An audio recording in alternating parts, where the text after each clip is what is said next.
everybody. Welcome to the Evolution Security Podcast. Once again, I am Aaron Davis. I'm here with my tactical twin, Eric Davis.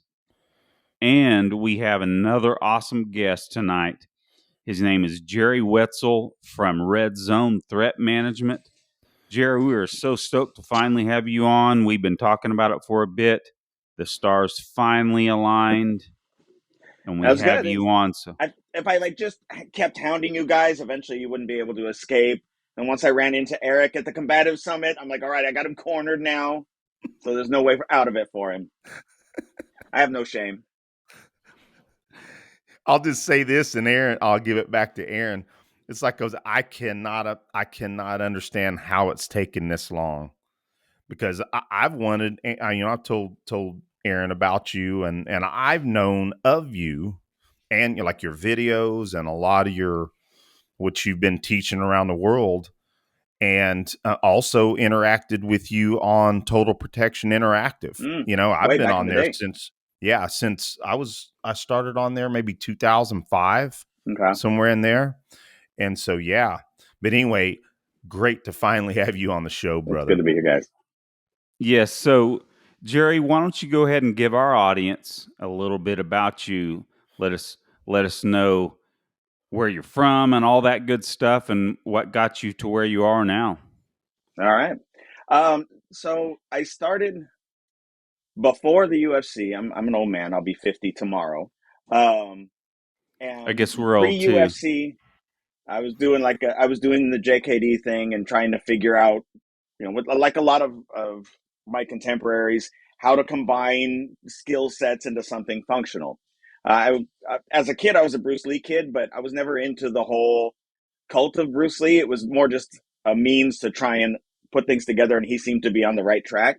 And then, so that was the stand-up stuff I was doing, and then I started getting more into figuring out how force-on-force stuff started training. So you started cobbling together gear so you could do clumsy scenario type stuff and figure out why certain things wouldn't work.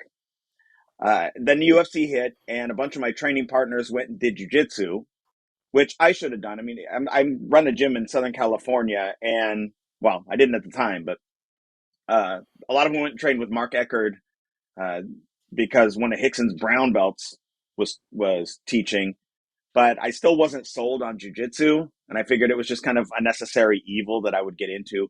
So I went and trained with Boss. Actually, I got this thing up here in the office. I went and trained with Boss Rutan down at Beverly Hills Jiu-Jitsu. Yeah. And because he still had a stand-up game, and he was hilarious. He had a great personality.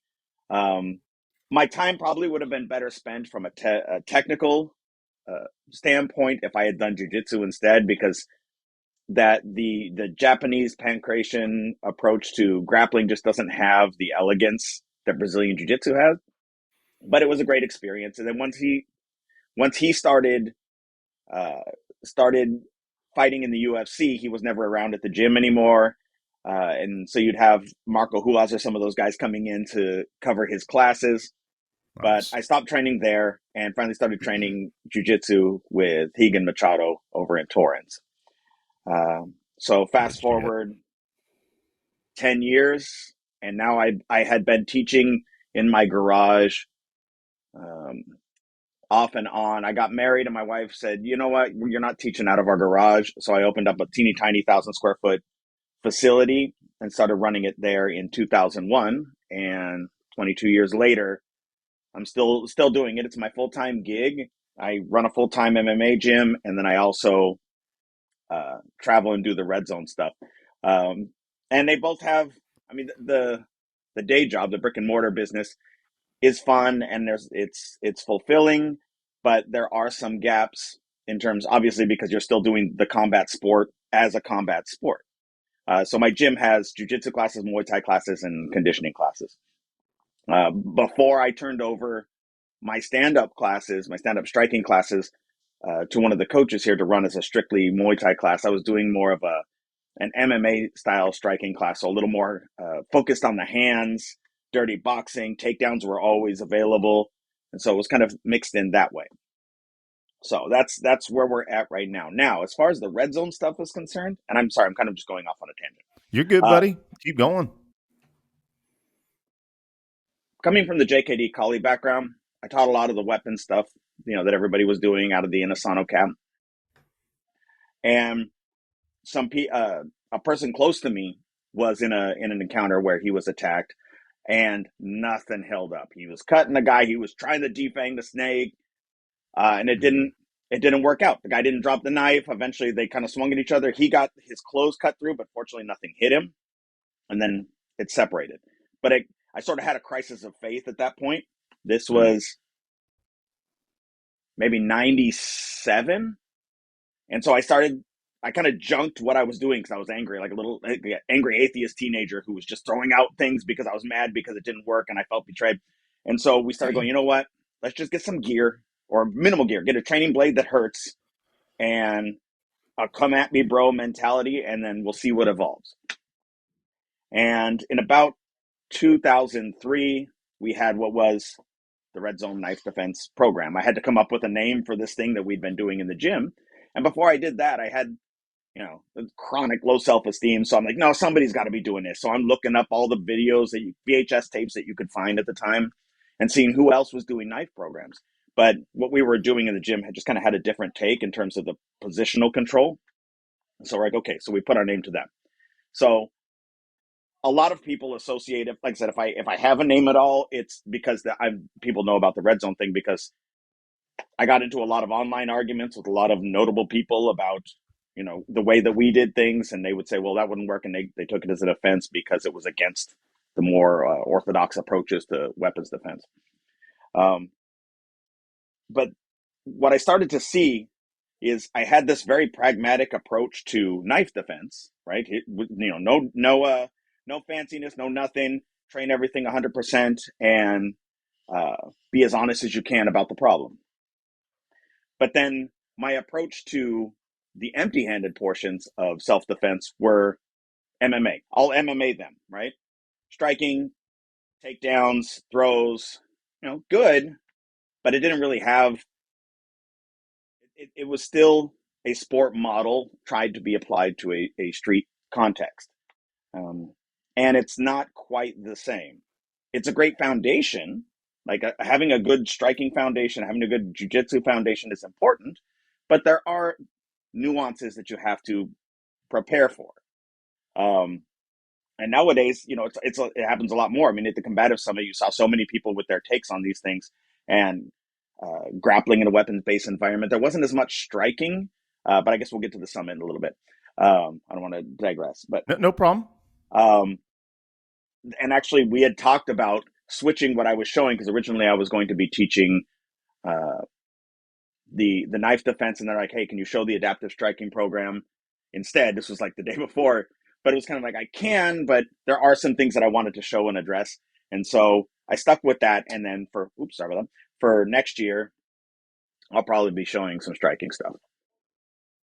Oh, excellent. You're talking about at the summit next year. Yes, sir. Oh, excellent. Yeah, and we're certainly going to talk about the Combative Summit a little more here in a second. But what I would also say, number one, is that some people that we both, Aaron and I, respect greatly, definitively give you credit for a lot of what they do. That's and right. What one of those individuals is Paul Sharp. And Paul's incredibly generous with his praise. Like my game in my inside game, especially when it comes to wrestling and even some of the troubleshooting we did with the contact elements of the knife defense program, were heavily influenced by like me just going, Paul, do you have an answer for this? Because I'm having some issues with this kind of guy. You get the guy who's 6'3", 6'4", or whatever. And so, yeah, Paul's very nice that way. Yeah, Paul's an incredible person. I've trained with him before, and he most assuredly gave you credit for one of the 2-on-1 progressions that we did with knife defense. But I also understand that Paul states that he used some of your concepts in the real world. So that's legit for certain. And another person that we respect greatly, Cliff Byerly, also credits you with a lot of what he does, including being his striking coach. Yeah, So that's yeah, pretty Cliff. badass too. Yeah, yeah, Cliff's Cliff is fantastic. Yeah, he's a national treasure. He is. The things that he just constantly throws out. Like I saved in my phone one of his quotes around Thanksgiving, just because he throws out such incredible stuff. But yeah, I met Cliff when he was still with LAPD, and he came out when he was still living out here in California, and he was coming over to train. Actually, he was coming up from I think San Clemente, driving up San Clemente, so driving a little over an hour probably to come train a couple times a week. Um, and so it was really cool to have him take the information to work with him, and then come back with all kinds of stuff. And he brought the team down once and got to mix it up with them. So it's really nice when people who you respect and who've had such an influence in one way or another say nice things. I really appreciate it. So thank you Awesome. both, Yeah. Paul and Cliff. Yeah. They're great guys and coaches of ours as well. Well, real quick, before we move to some of the Combative Summit discussion, I'd really like, can you give the audience a description of you kind of alluded to it earlier, but your adaptive striking program? Cool. So going back to the probably too long narrative about the knife No defense problem, program, brother. that is the first thing that opened my eyes to the fact that there was a disconnect between how I was training combat sport and my thought that I could just directly translate it, and then something that was very streamlined, no fat on it at all, which was the knife defense program. And so I started going, you know what? Fights are a linear program. They're not circular like an MMA fight or a jiu-jitsu match or whatever, where I bring this thing in here, I put out my jabs and crosses and hooks, and then you do something, and then we back up, assess, come back in, and we kind of go in and out, right? It's just in and something happens, and then somebody runs away or whatever. So there's a linear process going all the way back to before you make any physical contact, before maybe even anybody ever says anything. And so I realized that, okay, there needs to be a straight line in terms of our process. Once I've decided I'm going to engage with this person on a verbal level, and you do all your managing unknown contact stuff with them, then it either goes physical or you handled it and it stops. If it goes physical, then I don't want to exchange. I don't want to hit. I don't want to stay standing for that matter.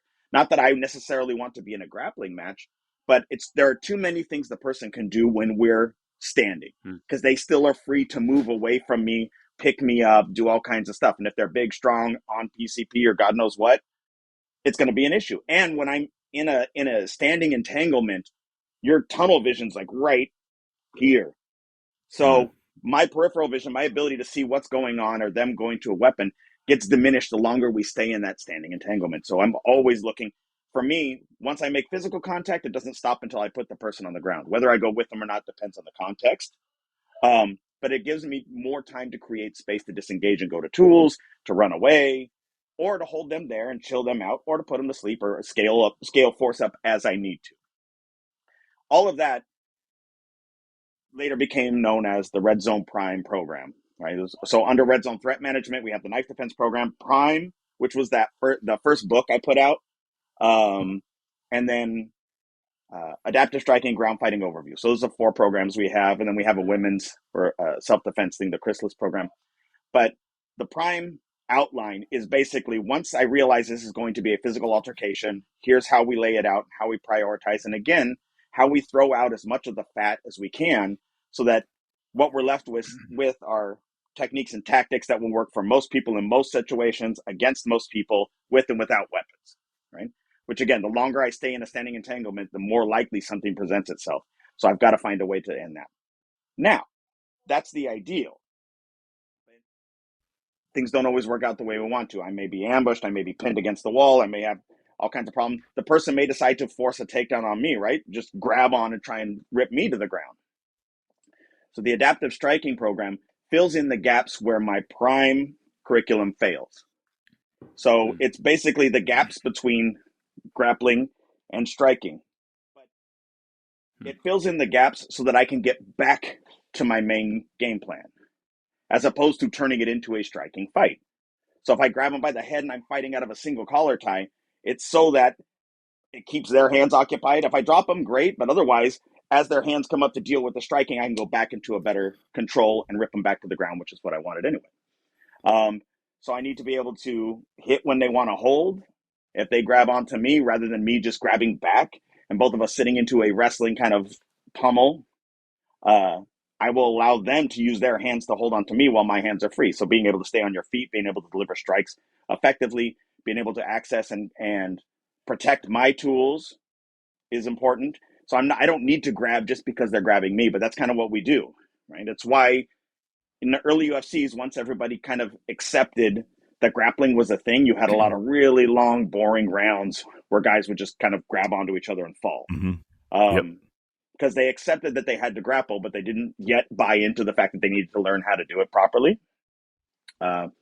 So it's what we do. When people punch, we punch back. When people grab, we grab back. So being able to switch our mindset and find a way to exploit that is much better. So it's crazy fun. And I'm not going to name names, but I've had the opportunity, because my jiu-jitsu coach is a minor jiu-jitsu celebrity these days. He has a lot of people come through. So I've had opportunity to have some big name guys that I go, look, I'm going to play hands. I'm not going to throw harder or whatever. You go ahead and rip me to the ground and put myself into the wall, let them go, and allow to play hands. And you find it's actually not really hard. It's harder to hold on and hit when they're trying to rip you to the ground.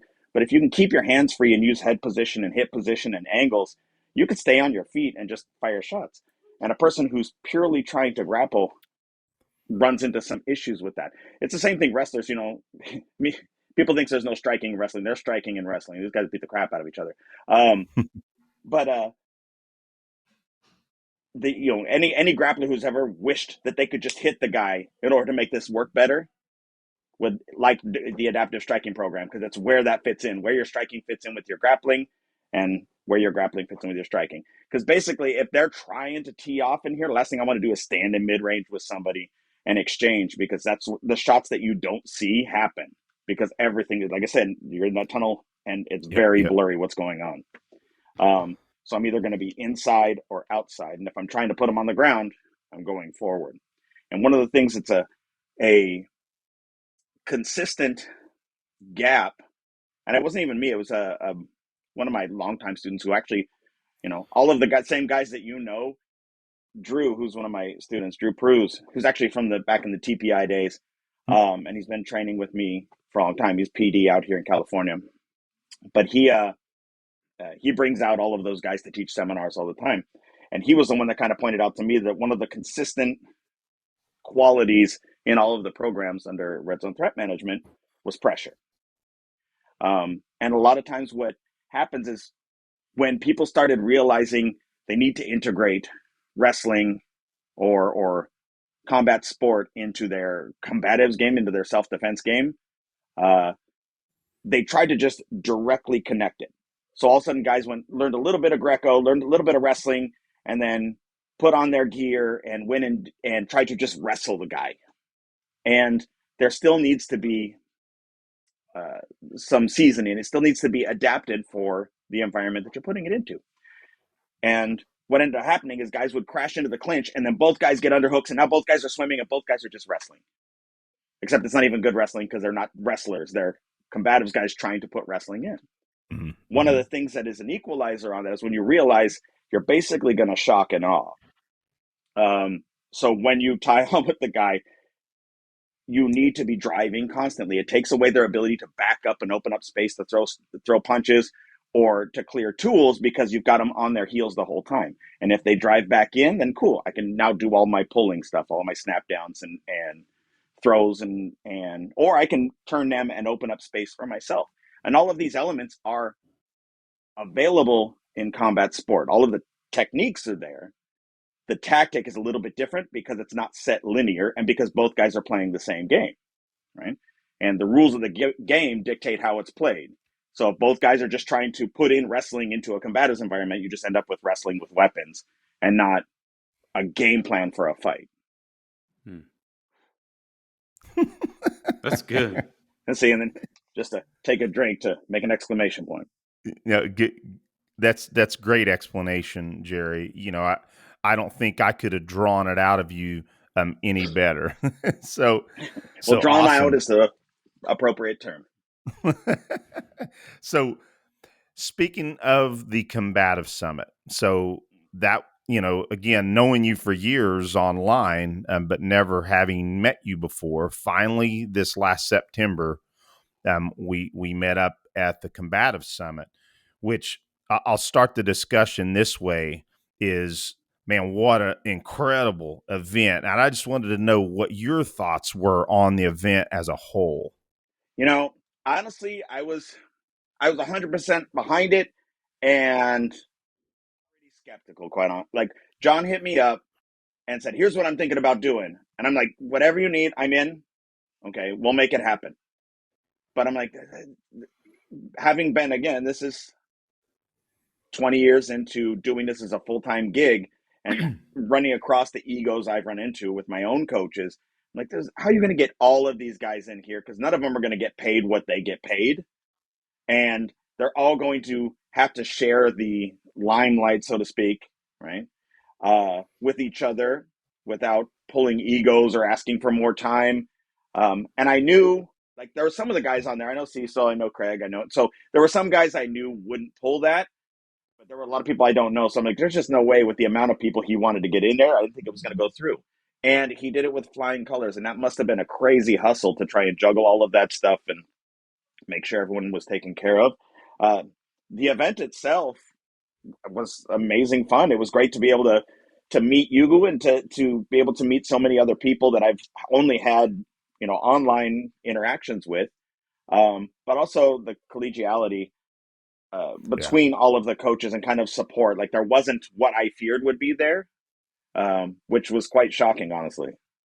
Cool. Yeah, and to be honest with you, I do, from what I know of you, you are a skeptic, and what Mm. I mean by that, all of the individuals that are in this path that have arrived at a lot of these philosophies, it's because they're skeptics, right? So, but I'm prefacing that my next statement with, when you said that, I was still honestly surprised that you felt that way. However, now that you say it, I understand.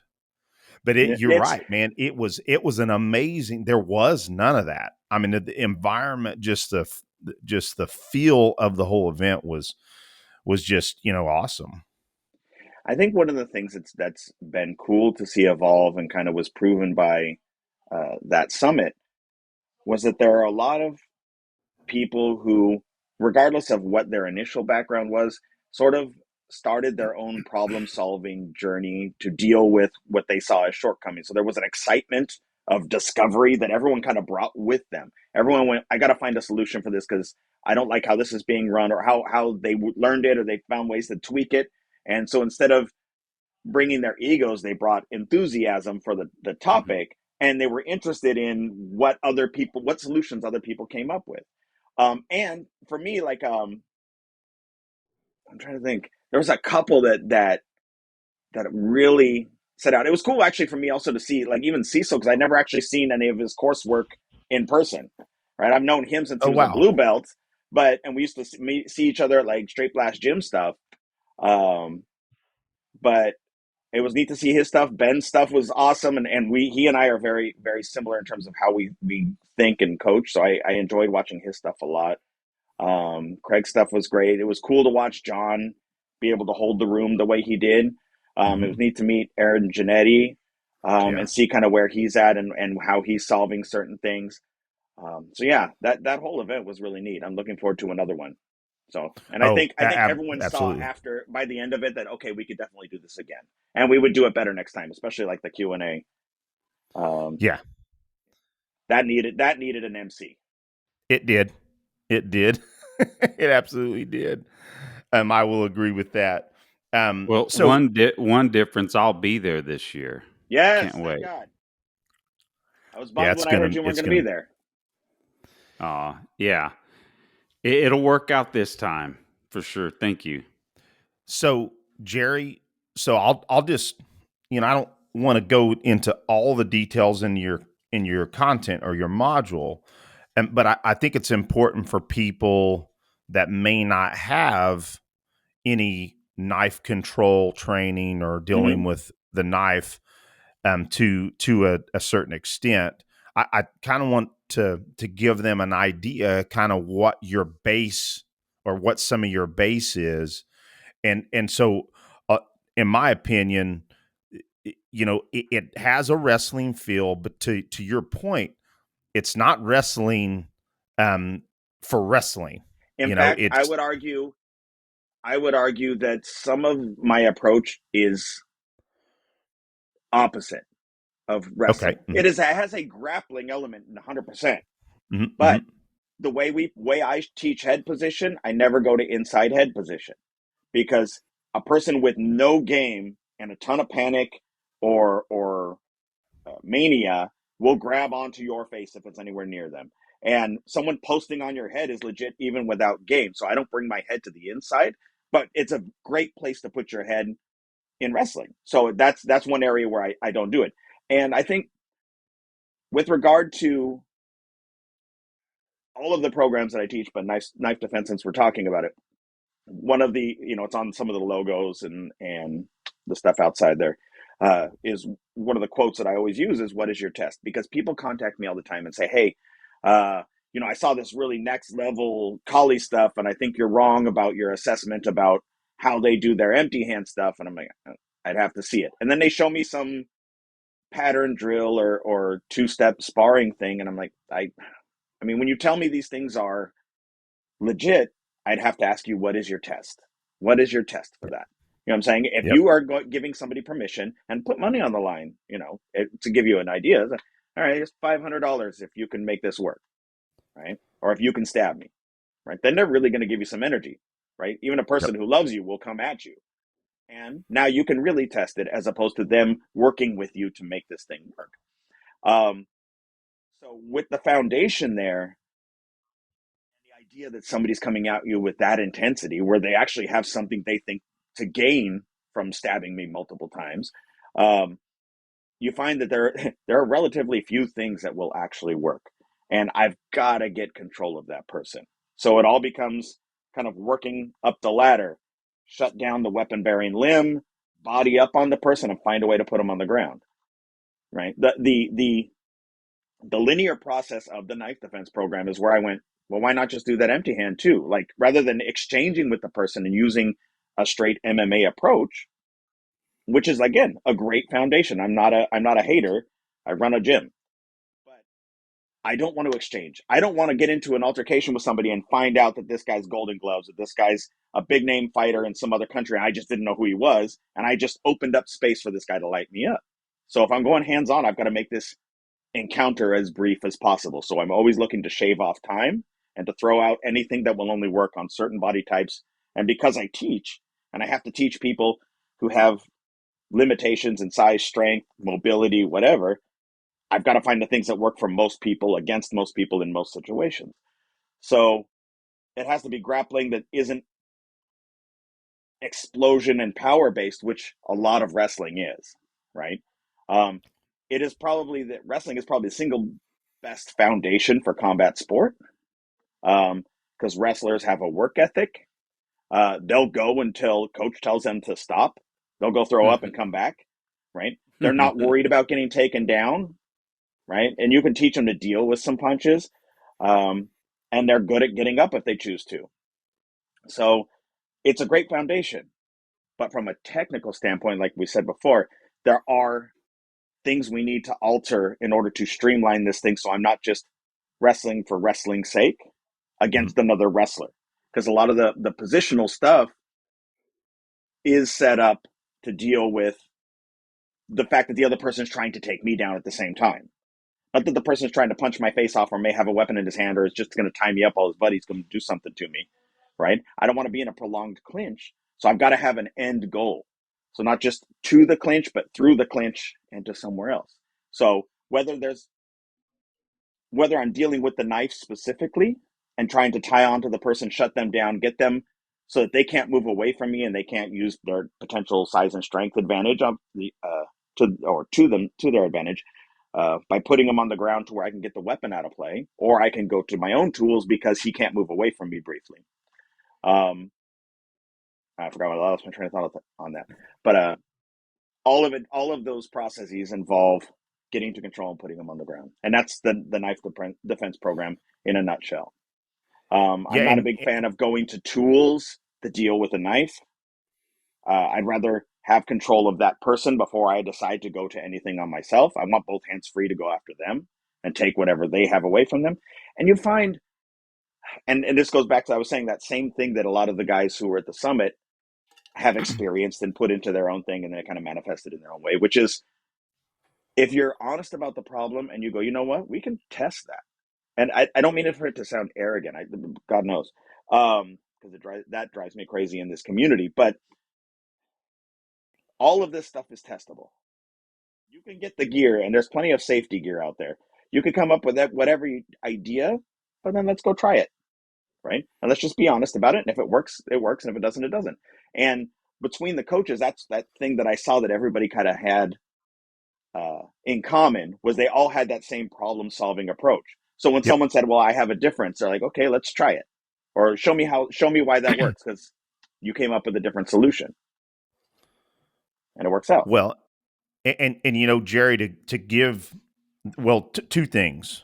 Number one, I also liked your approach in your block, is that, and forgive me if I phrase this incorrectly, but we didn't start disengaged.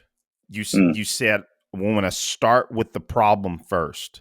And so we were already attached in an initial control position. And then for the audience out there, we moved into the way that you use the 2-on-1 baseball bat type of grip at first. And you had us driving our opponents back and forth, learning that control. I would compare it to, it's almost like for folks that had done ECQC, what you were teaching there at first was kind of like the mountain goat drill, you know, driving with the hit, even though they're different. That's the way I felt like that was the start of that drill. And then we moved into what ended up being like some modified type Russian positions, not Russian as in the rest. I mean, kind of. Yeah. And then also some modified Russian positions for control, and then the shoulder drive to the takedown. Excellent reductionist content. But yeah, that, I think that is the point. I just wanted to try to give the audience a little bit of an understanding of some of what we were working. Yes. And then Let me go rein ahead. in my ADD and answer the Yep. question you asked me Yep. before I went on a rant. Okay. You're right. I totally didn't answer your question. That's on me. Okay, so common in all the programs I teach, because they're all trying to solve different elements of the same problem, which is interpersonal violence. We control position, pressure, and angle from the moment we make physical contact. This is constant regardless of whether I'm grappling, or it's empty hand, or I'm striking, or there's a weapon in play. As soon as I go hands on, I'm controlling position, pressure, and angle. So, like you said with the mountain goat drill, that's a pressure and angle problem, right? Trying to not be head to head, but to create angle. Trying not to let the person get a superior angle, and deal with them, somebody who's really driving. So a similar approach to that concept, or a dialed down approach to that concept. For me, once we've gotten our hands on that weapon bearing limb, they're going to lose their shit, because we know that's what they're going to do, right? They want that weapon back. They brought it for a reason, and they're going to do what they can to get that thing back. People react fairly predictably. If you do this enough, you find that's only a few real solutions if you're really driving after the person. And controlling that pressure, position, pressure, and angle, once you get your hands on it, isn't technical. It's a switch that you just kind of turn on, like, oh, I need to, like, not stand here and try and do a move. I've got to drive. So if they try and pull clear, I'm going to run them over. And if they're heavier than me and they're driving hard, at least they're not going to run me over. And then if I change my angle, then it gives me a little position. From there, we basically have 3 positions that we work. That's it, right? It was 2. We kind of feathered in a third. Actually, it was 3, but we kind of threw one out. So in 22 years, we have shaved off a couple things and changed the presentation. So like you said, we have what I stopped calling the baseball bat position, because everybody was holding like a baseball bat, because Yep. that's what you call it. I do remember you saying that. Yeah, actually, I kind of hold it with my hands here because I want both hands weighted down on the wrist. We go to the 2-on-1, but it's not a 2-on-1 with head position because, like I said, I don't bring my head in here.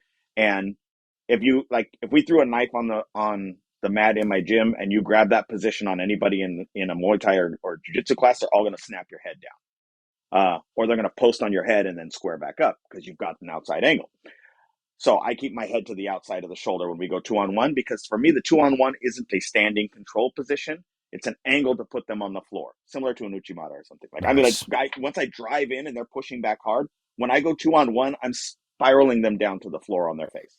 And I'm dropping my whole body weight on it, like almost like a drop sandbag, like almost when you turn and throw, because they're pushing. And so when I whip them down, we're still going to the ground. The other one is if those two fail and they're creating an angle, then I'll go to some kind of back take or side body lock, similar to what Craig calls a split seatbelt. Mm-hmm. Right? And those are the three. That's it. Those will solve all the problems. And the nice part is they all support each other. So where one fails, the other will succeed. And that's kind of what we strive to do is only, as much as we need to control this person, but no more. Because I get people who will say, well, I have this background. Can I do this? And my usual answer, not trying to be snarky, is can you? Like, if you have the game to do it, if you've got some slick wrestling, jiu-jitsu game, sambo, judo, and you have some move that you hit on everybody, if you can pull it off in this environment, then you can do it. But I can't teach it to the general public because you developed that over years and it's specific to you. So there's room to add in other things as an individual if you've already got the move. But if I'm just teaching the program as it is, we can keep it as simple as possible. And you really don't need extra. And I've spent 20 years since the first VHS tape came out. And we just reshot or sort of updated our presentation of that because I've got 20 years now of kind of refining things. And to your point about starting on the inside, when I first used to lay the thing out, I always started from the outside in, mainly because in my head, the priority is always trying to end the situation from as far away as possible. Worst case scenario is they get up, you allow yourself to be ambushed because, you were distracted or not paying attention or whatever, or you get hit by a third party. But just from coaching, I found that all I end up doing is telling people, hold on, we'll get to that. Hold on, we'll get to that. So I'm like, let's just start in the worst case scenario. I'll answer that one first because that's where everyone's mind is going, and save the mental energy they're using questioning everything. And then we kind of just build our way back out. That's awesome. Because the two questions they have is, what if I'm already getting stabbed and the person's grabbed onto me? And how do I get a hold of it if he's rushing me? So. Yeah, excellent. And let me say this because this is kind of cool from this discussion, Jerry, because my notes that I have from your block of instruction, I had almost everything that you just lined out there, but just having you say it again on video just adds to my notes and really helps clarify because it's been a little while since we did the content. And so, yeah, it's really cool. Right now, you're just helping me redo my notes. I just repeat the same things over and over again. Well, just play the greatest hits. Reductionist curriculum, the greatest hits, is what works for everybody from all breadth of experience, from a rank beginner to an MMA stud or top level black belt, whatever works for all of them. So, well, and that's the thing is it's so easy. I mean, I think thankfully a pragmatic, practical approach is becoming more common than it used to be. But there is still a lot of pushback where it's not that hard. We can, like I said, we can test everything, but a lot of times to question what I've been taught or what I've spent so much time perfecting comes with a lot of baggage, and so people will just kind of turn a blind eye. But all of this stuff is testable. When people say, I don't think that would work, or that'll just get you killed, and all right, like, we can try it. If you've got a better idea, I'm totally down. I tell everybody at seminars when I teach them, you are free to call BS on whatever I show. Please be polite about it so we don't become enemies. But if you say that I don't think this will work, and I've got students, I had a student he's moved now, but he was with me for 12 years, uh, who came to a knife defense workshop, was having trouble with something, came with his brother. And they were both, as brothers do. I'm sure not you guys, but other brothers, when they train together, will crash into each other. Um, and they were doing that in the corner. And like, you know what? They told each other, like, I don't think this is going to work. Let's call the guy over and basically punk me. Like, all right, this is not going to work. Watch, I'm going to just totally, make this thing fail. I didn't know. So they called over and said, hey, we're having trouble. Go do it with him. So I'm like, okay, well, let me see what's going on. And it worked as it was supposed to. I found all this out later. They're like, you know what? That day I was going to like embarrass you in front of everybody, which, Wow. yeah. But he's like, but it turned out it worked, right? And I've done the same thing where I was teaching a gig in Arizona. In fact, Cecil was at this one, I want to say. And there was a big old corrections guy in the room. There was a lady with her daughter there, and they're working on the tactics. And she goes, okay, but what is she going to do with somebody your size? And she's a teenager. And so I'm like, well, no, we're not really. I mean, I'm not strengthening anything on this one. It has more to do with drive from the legs. And I looked around and I'm like, okay, here's kind of a comparable thing, this big old corrections guy. So I brought him over, and it was like you could hear the record scratch at the party, and all the music stopped because all of a sudden everybody turned and was watching me and this giant dude. And fortunately, it worked out because the tactics are sound. But again, it's all testable, and it is designed to work in these situations. Yeah, it's going to be harder if a person's bigger because they're bigger. But when we trim off all of the fat to something that brings it down to the root that everyone can understand and apply, it's still our best option. Well, on that point, a lot of people are, of course, in our audience are familiar with the Udal Loop, and I am not an expert on what Colonel Boyd did, but I do know this, that the Udal Loop was a process to decide on what one of four maneuvers in a fighter plane that you would choose based on that Udal Loop. And so it's four things that these fighter pilots would choose. I mean, that's pretty dang reductionist, kind of about Yeah. the same thing if you ask me.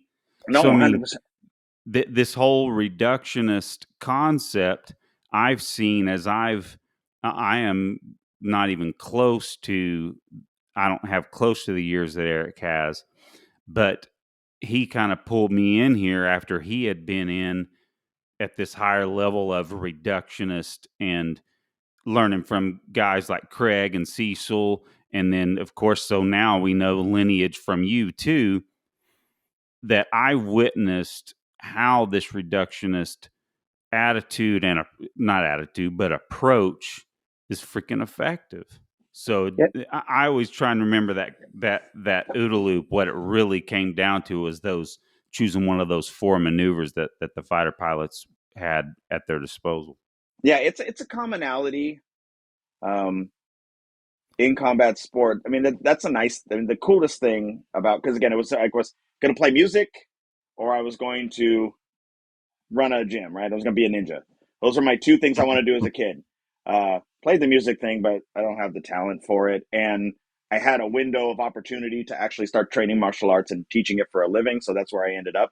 And the blessing of it all is that, it's afforded me the ability to travel and teach in Europe and Australia and Southeast Asia and kind of meet all these different people and meet some really high-end athletes, guys who are way more gifted than I ever will be or have been. And I talked to a guy when I was in Czech Republic who had won some uh, Muay Thai or kickboxing championships.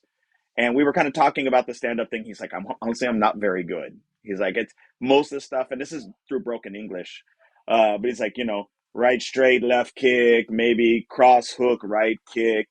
But he had a very simple game. And then the nice part is the more we shave down all of those other options, the more depth we get on the few that we have. So did you find ways to apply those everywhere?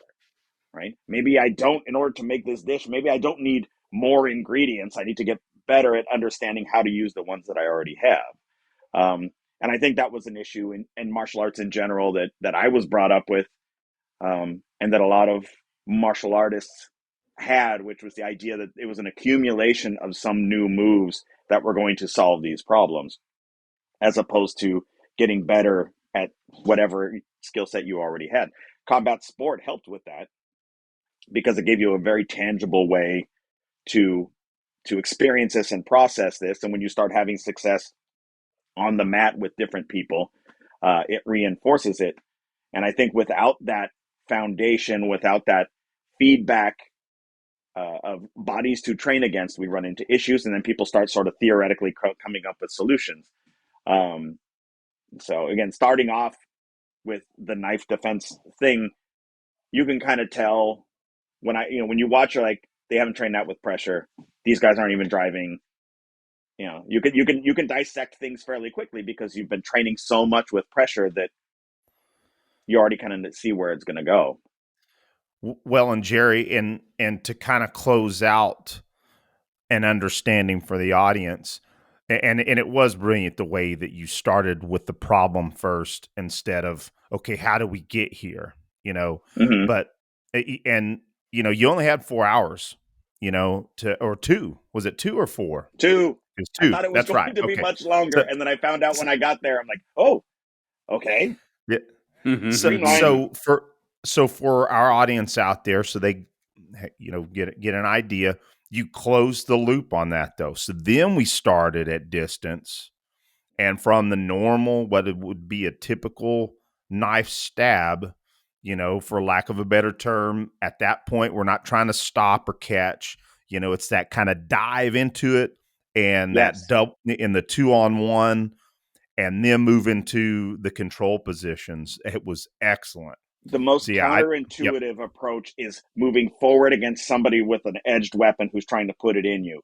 Wow. That sounded more obscene than I meant for it to be. But yeah, somebody who's coming at you with a weapon and you've got to go towards them. That's the hardest part of that tactic. It's stupid simple, but you have to overcome that. That's one thing that's nice about like the shock knives is you still have that visceral response. And I've known a lot of people who've overused them and you lose that response and it just becomes another thing. But if you only bring them out sometimes, your body reacts, your hair stands on end when you hear that crackle. Actually, it's laying around here somewhere. Uh, but it does push forward the idea that, again, the moment I decide it's going to go to be physical, I have to move into the person. I can't stand and leave space between us, right? In the old school trapping range where we're doing all this stuff in here, that space will get filled by somebody. And if it's going to be filled, I want to be the one closing that distance and tying on, regardless of whether they're striking or swinging a weapon at me. So once you can get past it and get anchored on it, now you can start refining your grips, get your position, and put it on the ground. Yeah. Excellent. Yeah, because I am definitely one of those that I have used the shoulder stop and Me too. going for, that's where a lot of my base was from. But now I it's showed that in my yeah, first tape, right? In my first that VHS tape was that's we probably showed where the I shoulder originally stop got it. because that was as much as we'd come up with. Yeah. The dive and drive came later. Um, the shoulder stop it's intuitive because you kind of hollow out and you have to back up, and because your hands want to reach out and protect you. The biggest issue with it is that it allows them to, because I'm not anchoring on that first beat. It allows them to change their angle and continue to cause problems. And the more chances I give them to renew attack, the more chances that that's going to land somewhere that I don't want it to land. But if I can rewire that so that I crash, I can tie on, and even if I do get caught, it's going to be the one, and now I've got it. It was excellent, and now it's I'm still working on it, but it's become my method of getting that initial control. Love it. Absolutely. Where and what you got, brother? Well, before we go a little bit further, Jerry, what we thought about something earlier, the fact that you are in California, and many know that it can be a little rough, or at least there is the assumption from those of us like in Oklahoma that, carrying a pistol's almost nothing here. but how you navigate that system, the carrying regime there in California, because assuming that's part of your toolkit too. Actually, I don't. These days, I spend. I'm an adaptive organism, so I spend my time at my gym where I don't want it in here because I Kids. could have a lockbox here, and I do have, but yeah, I'm just like I live a very sheltered life. I've worked hard to make it so because it's gnarly. My Okay. gym's in a great place. I go from home to gym and back. Um, I'm usually wearing fight shorts or gi pants and flip flops. So I'm not, more often than not, I'm not carrying. Okay. Although it did get gnarly out here in 2020, I'll say that changed things a Oh little yeah. bit. Especially A when little bit of rioting stuff going yeah, on. I'm yeah, assuming what you're when they saying. burned down the 10th Planet Gym in Long Beach. Oh wow. I Yeah, didn't know that. yeah.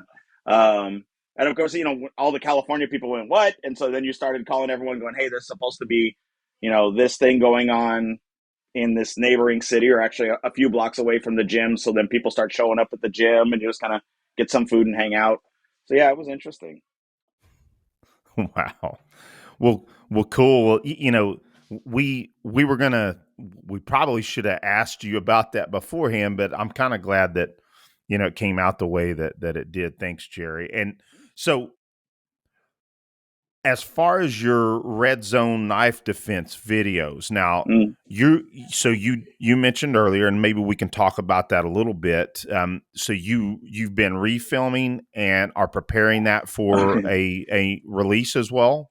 That's Or for an actually, upcoming release. I'm that sorry. is in the can, as they say, and almost edited. I need to add music. And I realized in the editing process that there were a couple clips that I missed that I was like, oh, I'll come back and reshoot this. And I didn't go back and reshoot it. So there's a couple things I have to reshoot. So my goal was to get it out before Christmas. It's probably going to be late January, early February that the new one will be out. The other thing that I'm having an issue with is, again, we started in VHS and then we went to DVD, and it's time to get all of this stuff on a streaming platform. And so I've been Mm-hmm. trying to figure out the technical elements to putting that thing out there. Same thing with like transferring over the adaptive striking series, which is all still on DVD as well. So hopefully Well, those will be out maybe soon. Oh, sorry. maybe we can talk to Mike Seeklander with the I way don't that know, he Mike. so Mike's and of course Mike Seeklander being a professional shooter and friends with Rob Latham, Okay. they put out a video called the man is The bigger circle. Bigger Circle. Thank you, Aaron. And they streamed it all online. So maybe I can drop him a line and ask If you him, could, that'd be hey, great. how did Like it's still yeah. something I'm trying to come to terms with how that all works. Um, Yeah, maybe that can be a solution, or yeah, maybe it can be a means to finding your solution. So yeah, we'll hit up Mike and Yeah, that'd be ask he's great. a him Thank about you. super that. cool guy. I guarantee you he's going to point you in the right direction. Beautiful. Yeah, awesome. So yeah, I can't wait for that myself. I will definitely be a purchase or a patron of that product, and maybe we can have you back on and talk about it again. And So we'll I would love to. absolutely, it's not that we have this massive audience, but there's enough people that would like to hear about it. So Dude, I'm having a blast, so I'd love to. Awesome. awesome. We kind of like to say, but the audience we have is the exact audience that we want. Yep. Exactly. Yeah. So it's pretty dang cool. We've got when you show up to training events and at least half of the people are a fan of your show, you feel like you're putting out the right content, For sure. It So was wild at the Combatives Summit how many people were listeners of the show Yeah, you guys were rock stars. Yeah, I wouldn't say that. but absolutely, like Aaron said, the people that self-select into the Combative Summit or other events like it, they're probably going to be listeners. No, but I mean, you guys, not to blow smoke up your tokus, but it's important to have guys like yourselves out there getting information out. It's why, it's how I found out. Like when I found out Aaron Janetti did a podcast. I think he did one with John. I'm like, oh, cool, because I hadn't met him, and I was kind of curious what he did on the knife defense thing. And then he mentioned some people, and you make those connections. Going with music, I'm one of those people who will deep dive. I'll find a band that I like, find guys and musicians in there that I like, find out who they played with, and now I'm into their band and then their side project, and then they got connected, and this guy produced it, and you find out all of these other things you wouldn't otherwise know. So you guys interviewing these people and having them bring these information up. Plus, I think it's good for us, the coaches in the community, to be able to hear from each other and hear kind of what everyone's doing. So it's good that you guys are out there doing that. And obviously you found your audience, so that's great. Excellent. More people should know about it. Thanks a lot, Jerry. Appreciate those kind comments. Well, Jerry, speaking of music, I believe that we are at the point in the show for the most important question. Obviously. What are your 3 favorite bands and or musicians? So, I don't know that I got the and/or music. That's okay. First off, that question is rough because, like, if you said genres, at least I could pick off of a genre. Like, okay, who are my favorite, bands in this area? And then sometimes there's artists I have, like you get like a bass player like Victor Wooten, who's amazing, and not just because of his technical prowess, but his sense of groove and timing and his musicality and everything he does. It's not just technically impressive because I played in metal bands, I played in alternative bands, I played in ska and jazz bands, and all, playing bass in all of those things is different. And when it came to the metal bands, I was more a fan of like Iron Maiden and that kind of thing. Steve Harris was awesome, so it's where how I learned to play triplets on my bass. Oh, nice. Became like a snob about playing with your hands versus playing with a pick. So let me interject real quick. Yes. So the 3 bands, 3 musicians, that is a starting point. Okay. If the conversation goes deeper, wherever you want to go is where we go. That's a starting point. All right. Okay. So you talk about whatever you want because you started talking about a language that I'm really following you. So and Eric will too because we've been musicians for 35 years ourselves, and I am more of a guitar player than anything. So and since we're musicians, that's why this is our damn show. We'll talk about music. And that's why we have some of our favorite musicians every now and then. Music, Let's do it. Conversation. So let's talk genres then, if that's the route you want to go. Yeah, the only one I was never. I'm not a country fan as a genre, but I've heard stuff that I like. The closest I would get to country would be like the Eagles, who were, those guys were pop, California maybe country pop, kind of thing. Exactly. Or rockabilly. Like I'm a huge Brian Setzer fan, so the Stray Cats are awesome. But that guy, when I liked the Stray Cats, I was like, okay, they were cool, and I liked the vibe of rockabilly, but I wasn't old enough to really appreciate what a phenomenal guitar player he was. So when Brian Setzer Orchestra came out, and I got thrown out for bootlegging on my giant VHS-C camera, or actually I was holding it here at one of his shows. But I really started to dig what he was doing with that. Then that was pre like neo swing that happened in the 90s. But yeah, so he's a phenomenal guitar player, and I love listening to all these stuff he does, even though he puts out like 50 jillion Christmas albums now. But Brian Setzer is really cool. But even he's ridiculous. Yeah. Victor Wooten, like I mentioned, anything that he plays on, I want to hear because I like regardless of genre, what he does, and how he plays in the groove and also can play the melody with that same feel without just becoming flashy. I was never a fan of like, your Billy Sheehan's, if we're talking bass players, your Yngwie Malmsteen, like Speed for Speed's sake, the musicality has to be there or I don't care. Like I kind of go numb. It just becomes noise. So musician wise. So Victor Wooten, as far as I know, at least he used to kind of put on seminars himself Yeah. where people would, he had, 10 people, almost like a weekend class that we all like to attend. You go and hang out a weekend with Victor and just make a bunch of music, learn, big group kind of Yeah. See, I jam never had session a of great chance to bass attend players. those things. I first I ran across him because the NAMM convention was here in Anaheim. So Yep. annually, I know they do one is it Nashville? I don't know where the other one is. They do There's two now. Nashville, and they used to do Anaheim. Do they not do Anaheim I anymore? don't know. I had a hookup Okay. back in the day, and I used to Oh, see yeah. him go there for Federa basses and do demos. And like, this guy's amazing. And that's how I found out about Bella Fleck and the Flecktones. Oh, yeah. And that's kind of how I dug into what he was doing. Still not a huge banjo fan, but and I'm not a fan of his brothers at all. I don't like that 80s synth and the guitar sound that he has. It's like when he plays with the Wooten brothers. I'm not into that. What he plays is awesome, um, but anyway, so that's kind of how I got into Victor's stuff, and then later on, he started doing more of the broad spectrum. He wrote his book, which has been sitting on my shelf with all the other books that I'm like, I need to read that, and there's like a giant stack of books I haven't read yet. That's me. Yeah, huge Fishbone fan from forever. Like I'm trying to think of like bands where I'm like, I have all the albums. I mean, I had the fortune of when I was playing in like an alt rock band at the Whiskey, he came in Nice. because we were playing with the Skeletones, like a local ska band. He came in and was backstage, so I got to jam with Angelo Moore and some of the ska musicians. So that was fun.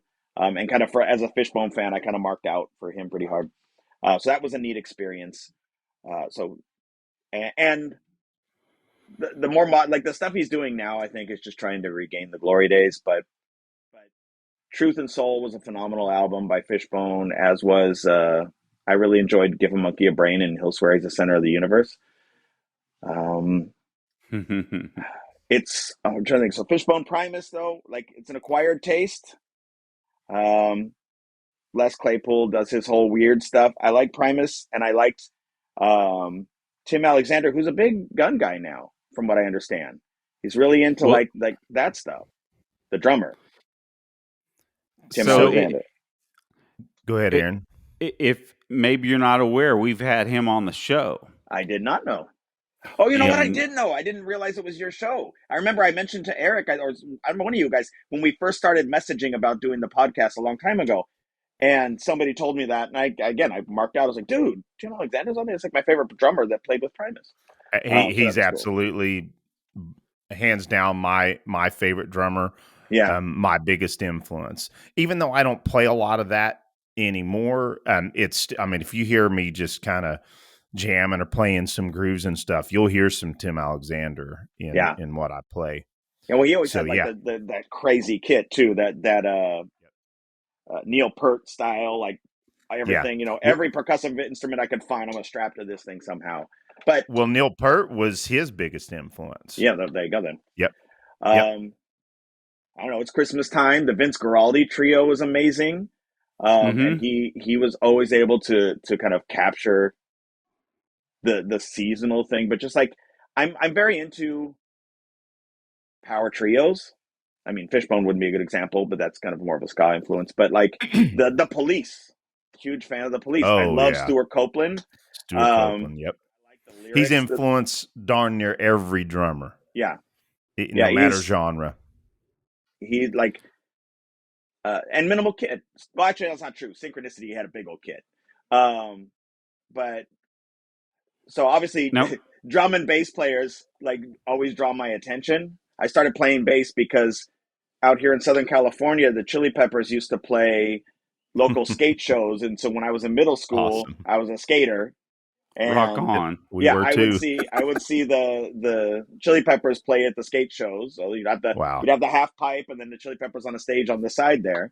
And I was like, I remember because I had a friend who played guitar, and I'm like, I want to play whatever that is that Flea was playing, because I loved the percussive element of a slap bass. And he's like, okay, that's a bass guitar. So that's how I ended up playing bass. So whatever's making that sound, that's what I want to play. Rock on.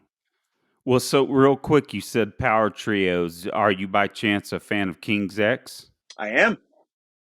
Absolutely. There's so many, like, I like to be able to hear all of the instruments. I like to be able to I like the musicians to be able to have space to breathe and express, as opposed to having to kind of stay in the pocket in order to not step on everyone's toes.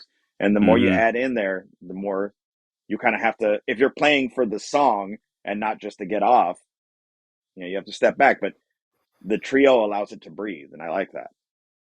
Yeah, King's X. I think um, musicians really dig King's X.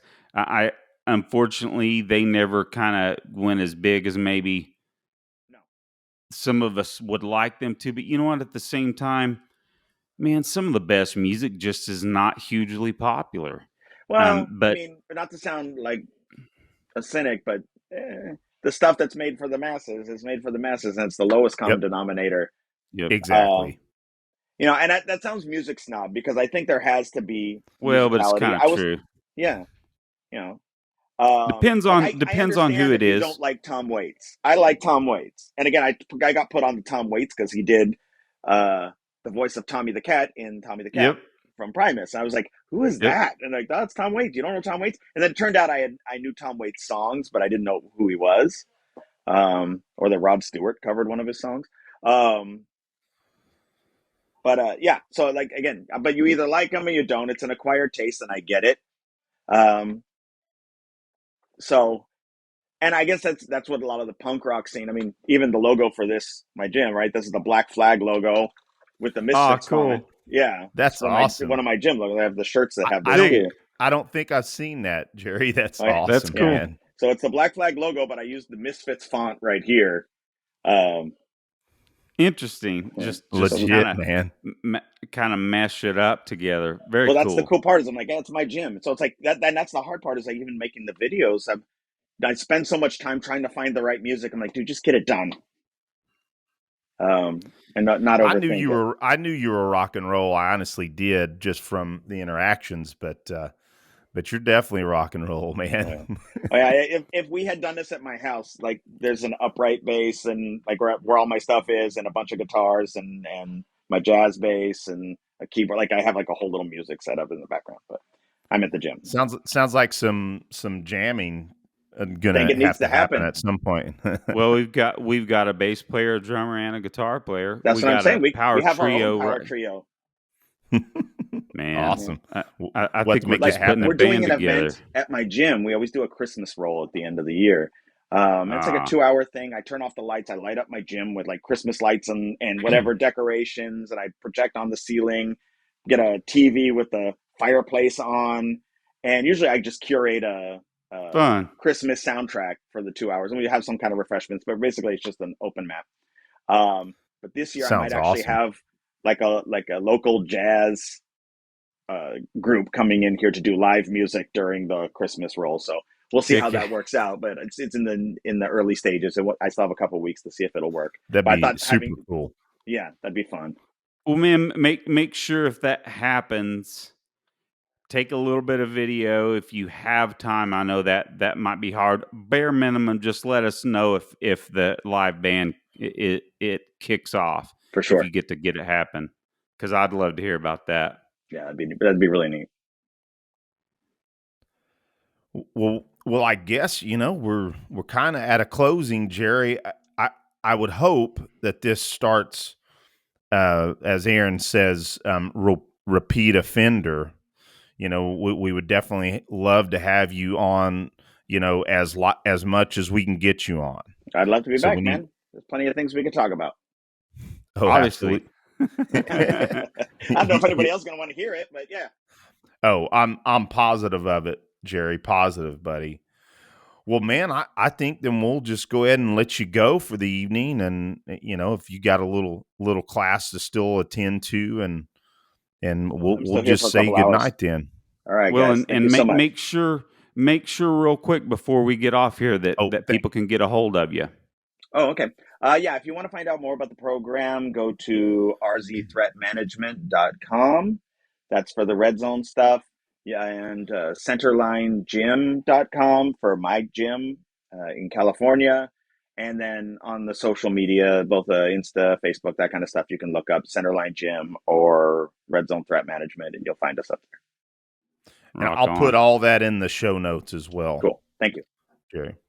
Excellent, guys. It's nice meeting you over the internet here, Jerry. It was a lot of fun chatting with you, man. I appreciate it. Thank you. Excellent time. You guys take care.